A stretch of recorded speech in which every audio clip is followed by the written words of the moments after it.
Baik, selanjutnya kita masuk video part 2 ya. Jadi akan membahas tentang prinsip dasar komunikasi terapeutik. Tadi kita sudah membahas tentang apa sih komunikasi terapeutik, kemudian tahap-tahapnya apa saja, dan ada beberapa contoh yang bisa dilakukan dalam komunikasi terapeutik. Baik, selanjutnya slide ini atau video ini akan membahas tentang prinsip dasar komunikasi terapeutik yang diberikan pada mata kuliah keperawatan, mata kuliah komunikasi keperawatan 2 semester 4, semester 3 ya. Semester 3 untuk mahasiswa sarjana keperawatan Fakultas Ilmu Kesehatan Universitas Muhammadiyah Tangerang. Baik, next.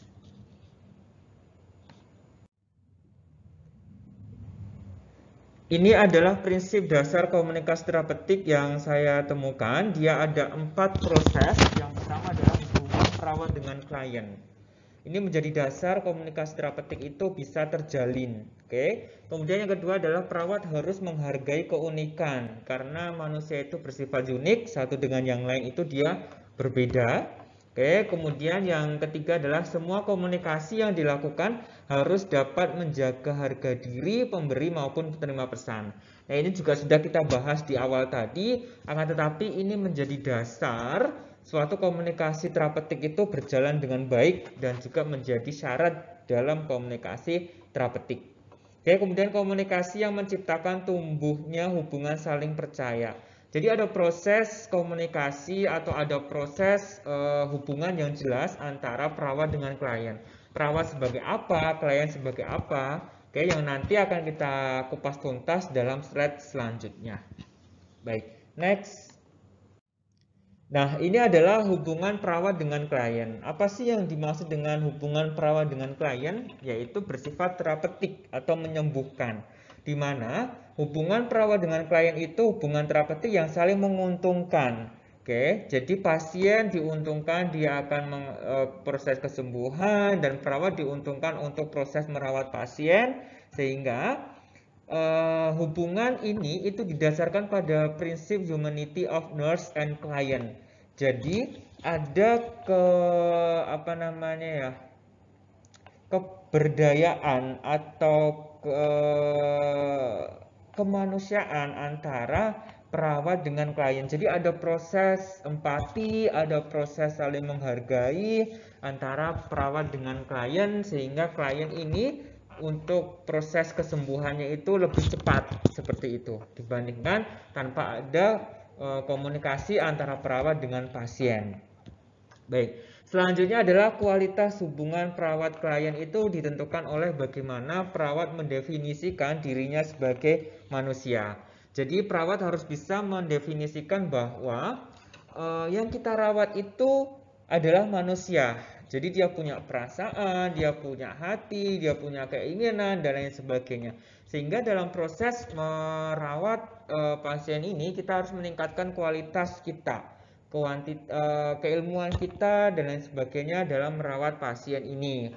Kemudian hubungan perawat dengan klien tidak hanya sekedar hubungan seorang penolong dengan kliennya, tapi lebih dari itu, yaitu hubungan antara manusia yang bermartabat, yang berdignity, seperti itu. Jadi ada proses dalam perawatan itu hal yang dia itu meningkatkan kemartabatan antara perawat dengan pasien sehingga saling menghargai satu dengan yang lainnya. Oke. Baik, selanjutnya adalah next. Perawat harus menghargai keunikan klien. Seperti yang sudah saya jelaskan di awal bahwa manusia itu unik, satu dengan yang lain berbeda. Saya dengan dosen yang lain berbeda, mahasiswa satu dengan yang lain juga berbeda. Sehingga kita harus menilai bahwa manusia itu unik, klien itu unik, kita harus menghargai keunikan klien. Oke. Makanya perawat itu dia fleksibel. Jadi harus mengetahui transkultural nursing. Budaya satu dengan yang lain itu pasti berbeda, tapi kita harus bisa menghargai satu dengan yang lainnya. Oke? Kemudian tiap individu itu mempunyai karakter yang berbeda-beda dan bersifat unik, satu dengan yang lain juga berbeda-beda. Ini sudah cukup jelas ya. Jadi harus menghargai keunikan, perbedaan karakter dan juga pemikiran antara satu dengan yang lainnya. Selanjutnya adalah karena itu perawat perlu memahami perasaan, kemudian perilaku klien dengan melihat perbedaan latar belakang keluarga, budaya, dan keunikan setiap individu. Seperti yang tadi saya jelaskan, kita harus memahami transcultural nursing yang saya rasa ada di mata kuliah yang lain ya. Di sana harus mengetahui bagaimana sih proses untuk kita memahami latar belakang pendidikan, budaya, ataupun suku di sana, sehingga apa yang kita lakukan atau apa yang kita sampaikan itu tersampaikan dengan baik, dengan yang lebih bisa diterima oleh semuanya, baik itu oleh perawat ataupun oleh pasien sendiri. Oke, yang sama-sama sebagai manusia yang unik seperti itu. Baik, next.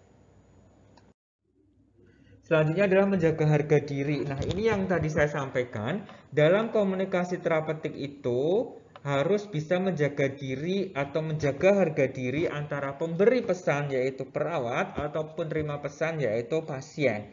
Nah, di mana komunikasi ini dilakukan harus dapat menjaga diri, mampu menjaga proses terkait dengan pengobatannya, privasinya, kemudian hal yang diinginkan oleh pasien. Jadi kita harus saling menyampaikan satu dengan yang lain sehingga komunikasi terapeutik ini berjalan dengan baik dan benar dan dalam koridor yang tepat seperti itu. Baik, next. Nah, selanjutnya adalah komunikasi terapeutik itu merupakan komunikasi dengan BHSP atau bina hubungan saling percaya. Di mana ketika BHSP ini tercapai atau harus dicapai terlebih dahulu sebelum menggali permasalahan dan memberikan alternatif pemecahan masalah. Seperti yang cukup saya jelaskan di awal tadi, ketika orang sudah percaya, informasi apapun akan diberikan. Ketika ditanya akan menjawab dan lain sebagainya. Berbeda ketika BHSP ini belum terjalin, BHSP ini belum terbentuk antara perawat dengan pasien.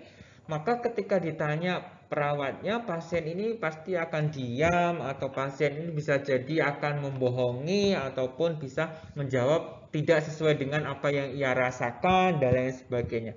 Sehingga komunikasi BHSP atau bina hubungan saling percaya ini itu menjadi kunci dari komunikasi terapeutik antara perawat dengan klien.